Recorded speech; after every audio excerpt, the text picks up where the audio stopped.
అందరికీ నమస్కారం. సర్వే జన సుఖినో భవంతు. నేను ఈరోజు అలసందకాయ కూర వండుతున్నానండి. దానికి మనం ఇలా ప్యాన్ పెట్టేసుకొని ఆనియన్స్, తర్వాత కొత్తిమీర, కరివేపాకు, జీలకర్ర ఆవాలు అన్నీ వేసి ఇలా దోరగా వేయించుకున్నాను. ఇందులోకి 1/2 టీ స్పూన్ పసుపు, 1/2 టీ స్పూన్ అల్లం వెల్లుల్లి పేస్ట్ వేసి చక్కగా కలుపుకోవాలి. ఇవి అన్నీ కలిసేటట్టుగా కలిపేసుకోవాలండి.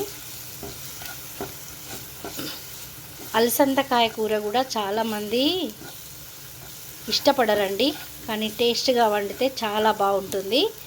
నేను వండే ప్రాసెస్ చూడండి, ఇది టేస్ట్ అందరికీ తప్పకుండా నచ్చుతుంది. 1/2 కేజీ అలసందలు చిన్నగా ఇలా కట్ చేసుకున్నాను. ఇవన్నీ చక్కగా అంతా కలిసేలాగా కలుపుకోవాలి. సిమ్లోనే వండుకోవాలండి, కూరలు చాలా టేస్ట్గా వస్తాయి.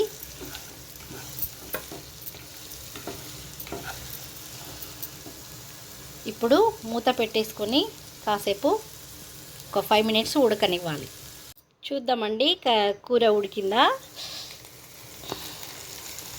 చూడండి, ఇలా నేను ఒక 5 నిమిషాలు నూనెలోనే వేయించానండి. ఇట్లా నూనెలో ఉడికించడం వల్ల కూర చాలా టేస్ట్గా వస్తుంది.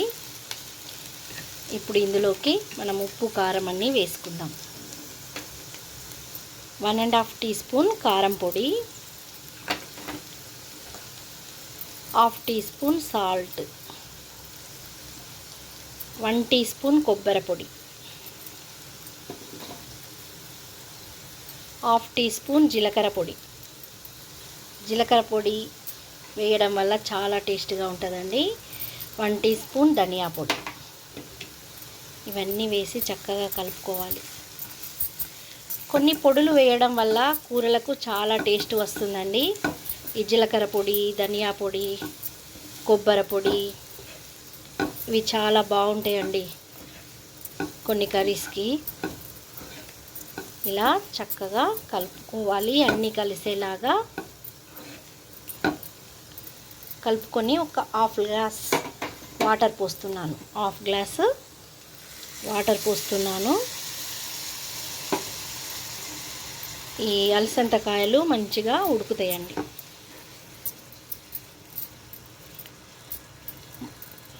కాసేపు ఒక 5 మినిట్స్ మళ్ళీ ఉడకనివ్వాలి.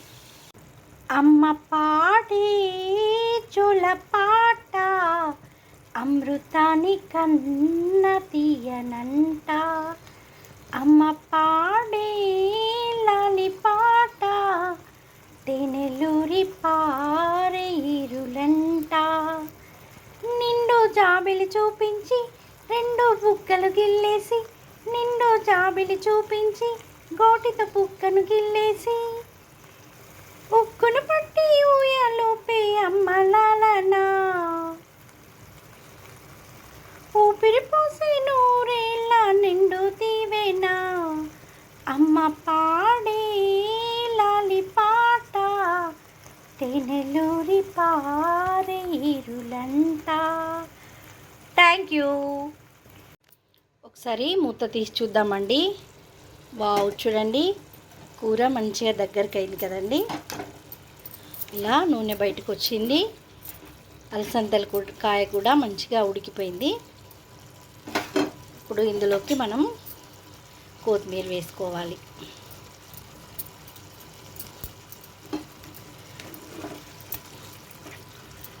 బాగా గ్రేవీ కాదు, ఫ్రై కర్రీ కాకుండా ఇలా దగ్గరికి చాలా టేస్ట్గా ఉంటుందండి. నేను చెప్పిన ప్రాసెస్లో మీరు కూడా తప్పకుండా ట్రై చేయండి. Thank you.